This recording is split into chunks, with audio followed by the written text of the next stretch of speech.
हाम्रो चाहिँ हैन जिम सकेर आए कसै कसैले अब गएर भिडियो बनाएर बसेछ होला त यसले मलाई यहाँ बच्चामा पिङ खेले जस्तो खेल्नु दिदी भनेर मलाई जबरजस्ती खेल्न लाएर अस्ति हामीले नेपालमा गएर त्यो पिङ खेल्दा यस्तै खेल्दा थियो मलाई त्यही याद आयो कि जबरजस्ती गर्न भनेको गाइज अनि म जिम गर्ने अनि यो चाहिँ घटेछ है यो 70 क्रस भएको फेरि 69 मात्र रहेछ होइन हौ 66 रहेछ 66 4 किलो घटेछ जी4एसले मलाई धेरै टर्चर दिएर म घटेछु त्यस्तो नभने फेरि अहिले मुद्दा हुन्छ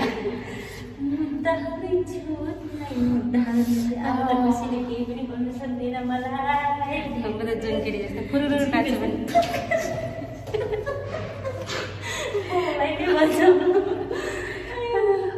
जिम गर्न सजिलो रहेछ है मुस्कानले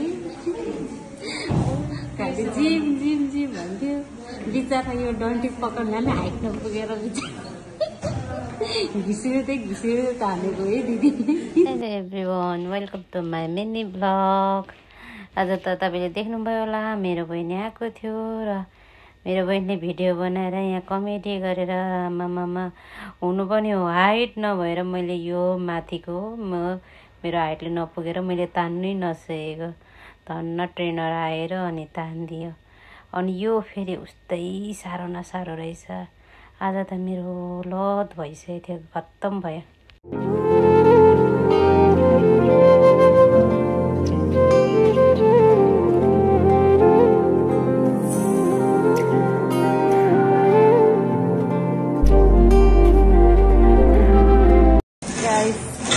नेपालको त्यो हाम्रो मेलामा लाग्छ नि नाउँको पिङ त्यस्तै कसैलाई पिङ खेल्नु छ भने यहाँ जिमहरूमा आयो हुन्छ है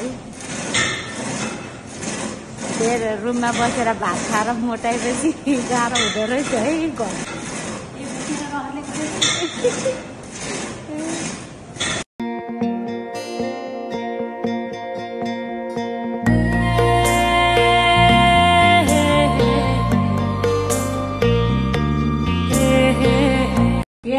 हामी चाहिँ जिम गरेर आएको है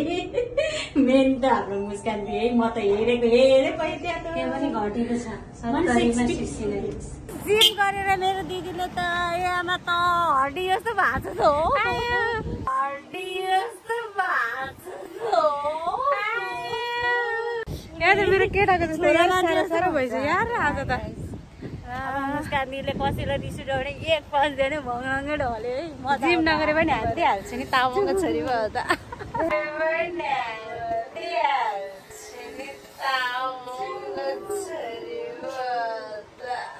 कति चिसो गाइस आज त मेरो यहाँ छोरा मान्छे जस्तो हड्डी हड्डी भइसक्यो यार छाम्ने हो अरे क्या